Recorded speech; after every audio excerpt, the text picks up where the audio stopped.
பேரன்புமிக்க பட்டிமன்ற தலைவர் திரு ராஜா அவர்கள், எதிரணி சகோதர சகோதரிகளே மற்றும் என் அணியில் எனக்கு வலிமை சேர்க்க வந்திருக்கும் எனது நண்பர்களே, நூர்ஜோஷி வாழ் தமிழ்ச்சங்கம் மக்களே, உங்கள் அனைவருக்கும் எனது இனிய மாலை வணக்கம் மற்றும் உங்கள் தின நல்வாழ்த்துக்கள். தொழில்நுட்ப வளர்ச்சியால் இன்றைய சமுதாயம் வளர்கிறதா தளர்கிறதா? இதாங்க தலைப்பு. வளர்கிறது அப்படின்னா இன்னைக்கு நிறைய பேருக்கு வேலை இல்லாமல் இருக்காங்க. அதனால வளர்கிறதோடு சேர்த்து ஒவ்வொரு கம்ப்யூட்டர் ப்ரொஃபஷனோ எந்த ஒரு தொழிலை சேர்ந்தவங்களும் வெள்ளிக்கிழமை அன்னைக்கு மத்தியானம் 3 மணிக்கு manager I want meet you in my கேபின்னு சொன்னா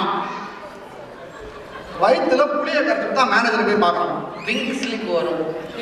ஆமாம், பிங்க் ஸ்லிப் வரும். அது வருதா வரலையோ சும்மா கூட கொடுத்துருக்கலாம். பயத்துல தானே இருக்காங்க வாழ்க்கை ஃபுல்லாவே. இதுல நிதர்சனமான உண்மை என்னன்னா, தளர்கிறதுங்கிறது பேசணுங்கிறது அவசரமே இருக்கு. இப்போ வளர்ந்து வரும் நாடுகள், மேலை நாடுகள், நம்ம அமெரிக்கன் பார்த்தீங்க, அப்புறம் வந்து ஐரோப்பா, எல்லா ஊர்லேயும் வந்து எக்கனாமிக் டவுன் டவுன் ரொம்ப மோசமாக தான் இருக்கு. எல்லா இடத்துலையும் அன்எம்ப்ளாய்மெண்ட். இப்போ பார்த்தீங்கன்னா கிரீஸ்னு ஒரு கண்ட்ரி இருக்க போகிறதே தெரியாத அளவுக்கு போச்சு நமக்கு. இத்தாலி, ஸ்பெயின், அது மாதிரி நிறைய லிஸ்ட் பெருசாக நீடிட்டே போகுது. அவர் இது சுத்துறார் சர்க்கோஸ். இது என்ன வளர்ச்சியா? இல்லையே. ஓய்வு நேரத்தில் தான் பொழுதுபோக்கு. ஆனால் சில பேருக்கு பொழுதுபோக்கை தொழிலாக வச்சுட்டு அலையிறாங்க. அது இப்போ இருக்கக்கூடிய குழந்தைகளை நினைச்சா மிகவும் வருத்தமாக இருக்கு. பாரதி சொன்ன ஓடி விளையாடு பாப்பா, அப்புறம் வந்து மாலை முழுதும் விளையாட்டுன்னு. எப்பதான் உடம்பு ஆரோக்கியமா இருக்கும், வெளியில போய் விளையாடுன்னு. இப்போ உங்க குழந்தைங்க அத்தனை பேர் குழந்தைங்க சாயந்தரம் வீட்டுக்கு வரும்போதே கேம் பாயோட தான் வரான். வந்து ரூமுக்குள்ள போய் உட்காந்து தனியா சிரிக்கிறான், தனியா கை தடிக்கிறான். ஏன்னா இவன் இன்டர்நெட்ல கனெக்ட் பண்ணி பக்கத்து ஊர்ல ஒருத்தனோட விளையாடிட்டு இருக்கான். ஆமா, நல்லா விளையாடுறாங்க. இது என்ன ஒரு கொடுமை இது? நம்மளை சேர்த்துக்கவே மாட்டேங்கிறேன். ஆமா, டேடி நெவர் கம். நம்மளால விளையாட முடியாது தலைவர் அவரே. நீங்க விளையாட்டு பாருங்க, 2 நிமிஷத்துல கேம் முடிஞ்சிடும். அவன் இப்படியே உட்காந்து 3 மணி நேரம் விளையாடுவான். அவன் ஜவ்வா இழுக்கிறான், நமக்கு சீக்கிரம் விளையாட்டு முடிஞ்சிருக்கு. இன்னும் கொஞ்ச நாள் இந்த 2 விரல மட்டும் பெருத்து போயிடும், தலை பெருத்து போய் உடம்பு சூம்பி போயிருக்கும். அதே மாதிரி பொண்ணு கிடைக்கும். சினிமா தொழிலை பத்தி சொன்னார். சினிமா தொழில் வந்து இப்போ முந்தி மாதிரி கிடையாது. இப்போ நல்லா நலிவடைஞ்சிருக்கு. மொத்தம் 150 படம் வந்து பொட்டியில கிடக்கு. 4 படம் தான் வெளியில வருது. ஏன்னா படம் நாளைக்கு ரிலீஸ்னா முதல் நாளே இன்டர்நெட்ல வெளில வருது. பைரசி. அது என்ன ஒரு வளர்ச்சியா? இவங்க தான் ரிலீஸே பண்றாங்க. பணம் போட்டவன் படுத்து கிடக்கான். சரி, அடுத்தது நம்ம உணவு பழக்க வழக்கம். இப்போ கிராமங்களில் வந்து எந்த விதமான ஒரு அந்த மண்ணை கெடுத்து குட்டிச்சவராக்கி வச்சிருக்கான். ஃபெர்டிலைசர்ஸ் அது இதுன்னு போட்டு ஹைபிரிட், எல்லாமே ஹைபிரிட், பப்பாளி ஹைபிரிட், தக்காளி எல்லாம் இருக்கு. ஆனால் அதில் சுவை இல்லை, மனம் இல்லை, ஒரு சத்து இல்லை, எதுவுமே கிடையாது. அதை நீ சாப்பிட்டா நல்லதுன்னு சொல்றதுக்கு பயமா இருக்கு. ஏன்னா அவ்வளவு ஃபெர்டிலைசர்ஸ் இருக்கு அதில். அது என்ன ஒரு வளர்ச்சியா? அது கிடையாது, தளர்ச்சி தான் அதெல்லாம். இப்போ விஞ்ஞானம் வந்து எங்கேயோ வளர்ந்துருக்கு அப்படிங்கிறான். மார்ஸ்ல தண்ணி இருக்கா அப்படின்னு ஒருத்தன் வந்து பெருசா ஆராய்ச்சி பண்ணி கண்டுபிடிக்கிறாங்க. ஏன்னா பக்கத்துல இருக்கிற முல்லை பெரியார் அணையிலேருந்து ஒரு தண்ணி ஆகத்தை நம்மளால முடியாம திராடிட்டு உட்காந்துருப்பாங்க. அதுல கவிக்கோ அப்துல் ரஹ்மான் ரொம்ப அழகான்னு சொல்றாரு, வானத்து விண்வெளிகளை ஆராய்வதை விட பூமி பரப்பில் புதைந்து கிடக்கும் முகவரிகளின் முகநிலவுகளை ஆராயுங்கள். மேல இருக்கிற நட்சத்திரத்தை போய் உட்காந்து பார்க்கறத விட உங்க வீட்டு பக்கத்து வீட்டுக்காரன் அவன் பேர் என்ன தெரியுமா இருக்காது? இது என்ன ஒரு வளர்ச்சியுடைய சேர்த்தாங்க. அந்த காலத்து பொண்கள்லாம் வந்து சொல்லுவாங்க மாதிரி அந்த கொடிகளையாள், மெலிந்தனை, அண்ணனடையாள். ஏன்னா அவங்கெல்லாம் காட்டுக்கு போனாங்க, களை அடித்தாங்க, கஞ்சி கொடுத்தாங்க. அப்புறம் ஆட்டுக்கல்னு ஒன்று போட்டு அரைச்சி இட்லி எல்லாம் பண்ணாங்க. இப்போ பார்த்தீங்கன்னா சில பேருக்கு உடல் ஒல்லியா இருப்பாங்க. இப்போ ராஜா மாதிரிலாம் என்னால் நினைச்சு கூட பார்க்க முடியாது. 2 விஷயம். ஒன்று ராஜா வீட்டில் வந்து நானும் ஆட்டுக்கல்ல, அதுதான் சொல்ல வந்தேன். ஒன்று அவங்க வீட்டில் ஆட்டுக்கல் இருக்கணும், இல்லை அப்படின்னா எந்த விதமான நவீன தொழில்நுட்பம் இல்லாமல் இருக்கிறதுனால இப்படி இருக்கலாம் வரலாம். பாருங்க, கார் ஜன்னல கூட முந்தைய சுத்தி தரணும். இப்போ கார் ஜன்னலுக்கு ஒரு பொத்தான கட்டினா பர்னர் நேரம் அப்படியே டிரைவ் த்ரூல போயிட்டு 2 சாப்பிட்டுட்டு அப்படியே நேரம் ஃபாஸ்டா போயிடுறான். இது வந்து உடல் நலமுக்கும் கேடு. இப்ப நாளைய சமுதாயமான குழந்தைகளுக்கு நம்ம என்ன கொடுக்க போறோம்? இதெல்லாம் ஒரு நல்ல ஒரு உணவு கிடையாது, நல்ல சுற்றுச்சூழல் கிடையாது. வெளியில போய் விளையாடுறான்னாக்கா கீழே போயிட்டு எல்லார் வீட்லையும் த்ரெட்மில் வாங்கி வச்சிருக்கோம். அதுல மனசு தொட்டு சொல்லுங்க, எத்தனை பேர் அதுல ஏறி பண்றீங்க? எல்லார் வீட்லையும் துணி காய போடுறதில்ல. சின்ன பிள்ளைங்க ஓடி விளையாடு. இப்போ முந்தி நான் வந்து எங்க பாட்டி எழுதின லெட்டர், எங்க தாத்தா எழுதின லெட்டர், எங்க அப்பாவுடைய லெட்டர், இதெல்லாம் இன்னும் அழகா கைப்பட எழுதியதை பத்திரம் படுத்தி வச்சிருக்காங்க. இப்போ அது மாதிரி ஒண்ணுமே இல்லையே, எல்லாமே இமெயில். இப்போ அதனால என்னாச்சு, தபால் துறை வந்து ரொம்ப அளவுக்கு பாதிக்கப்பட்டிருக்கு. பாருங்க, எவ்வளவுதான் டெக்னாலஜி வளர்ந்தாலும் மணி அடிக்கிறது மறுபடியும்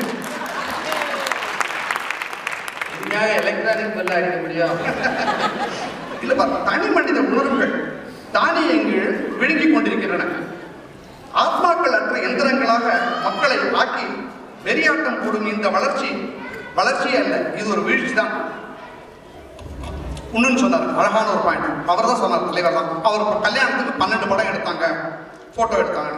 இன்னைக்கு அவர் அந்த போட்டோவை பத்திரமா வச்சு பார்க்குறாரு. இப்போ நம்ம ஒரு குழந்தை அரங்கேற்றோம்னாக்கா 3000 போட்டோ எடுக்கலாம். எந்த ஒரு நிகழ்ச்சிக்கும் 3000 நாள் எக்கச்சக்கமா. ஏன்னா வெறுமன ஒரு 16 GB உள்ள போட்டா 30,000 போட்டோ எடுக்கலாம். யாராவது திருப்பி பார்க்குறீங்களா? யாராவது பிரிண்ட் போடுறீங்களா? பிரிண்ட் போடுறது அதெல்லாம் கம்ப்யூட்டர் லேப்டாப்ல ஏற்றி அது பார்த்துக்கிறது. அதையாவது 4 பேர்கிட்ட காட்டுறோமோ? அதுவும் கிடையாது.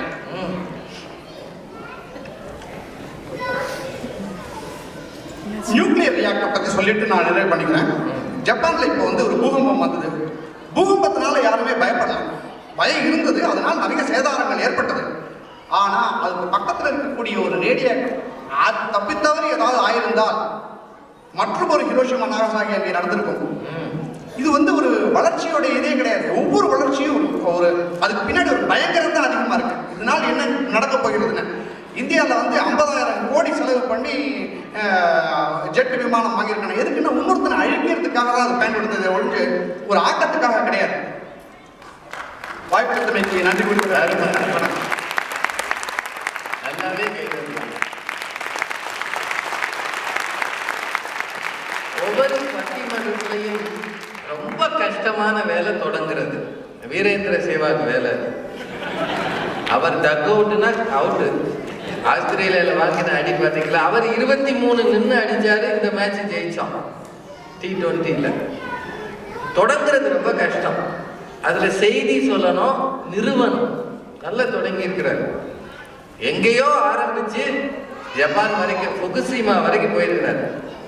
எல்லாரும் பயப்படுறாங்க. என்னத்துக்கு? என்ன ஆகும்? வெடிச்சதுன்னா அவ்வளவுதான். இங்க ஜப்பான் ஃபுகுஷிமால இருந்து 300 மைலுக்கு அப்பால இருக்கக்கூடிய டோக்கியோல குடிதண்ணீர் குடிக்க பயந்தாங்க. அதான் உண்மை. பலர் அங்கிருந்து பிளைட் பிடிச்சி இந்தியாவுக்கு வந்துட்டாங்க. பிள்ளைகள் எல்லாம் கொண்டாந்து இந்தியாவில் விட்டாங்க அந்த டைம்ல. இப்ப என்ன சாதிச்சீங்க நீங்க? என்ன தொழில்நுட்பம் எதை சாதித்ததுன்னு கேட்கிறாரு. எங்கேயோ தண்ணி இருக்கான்னு தேடுறைய, பக்கத்து வீட்டுல இருக்கிறவனுக்கு குடிக்க கஞ்சி இருக்கான்னு தேடுறிய, யார் இருக்கானே தெரியலையா? we never bother. இங்கிலீஷ் நல்லா பயன்படணும். I don't mind.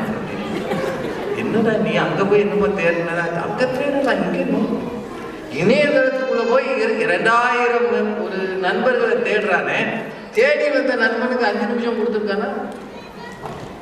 I don't have time, we'll meet next week என்றான். அவன் உயிரோட வந்திருக்கான், பக்கத்துல தான் நின்று போன் பண்றான். ஒரு இணையதளத்துல போய் அவர் ஃபேஸ்புக்ல போய் அவருக்கு ஃப்ரெண்டு, இவருக்கு லைக், இவருக்கு டிஸ்லைக், என்னைய கிழிச்ச நீ. அவர் கேட்கிறாரு, நல்லா கேட்கிறாரு. குழந்தைகள் ஓடி விளையாடு பாப்பான்னு பாரதி சொன்னார். கேம் பாயோட ஓடி விளையாடலாம். எந்த ஒரு வீட்லையும் மொபைலை வாங்கி வைக்க முடியல. ஒரு புள்ள வந்ததுன்னா அதை எடுத்து அதுக்குள்ள என்னென்னமோ விளையாடுது. நமக்கு ஆன் ஆஃபே தெரிய மாட்டேங்குது. நம்ம ரிங்டோன் எதுன்னே நமக்கு தெரிய மாட்டேங்குது. இங்க வச்சு விளையாடுறான், விதவிதமா விளையாடுறான். உள்ளுக்குள்ள ஸ்கோர்ன்றான், 2000ன்றான், 3000 பாயிண்ட்ன்றான். நமக்கு பில்லு தான் அவ்வளவு வந்துருச்சாலும் பயமா இருக்கு. நல்லா கேட்டுக்கிறாரு. அவர் கேட்டதுல நியாயம் இருக்கா இல்லையா? இந்த கைதட்டல் அவருக்கு. இப்ப இதுக்கு பதில் சொல்லுவாங்க பிரகதி.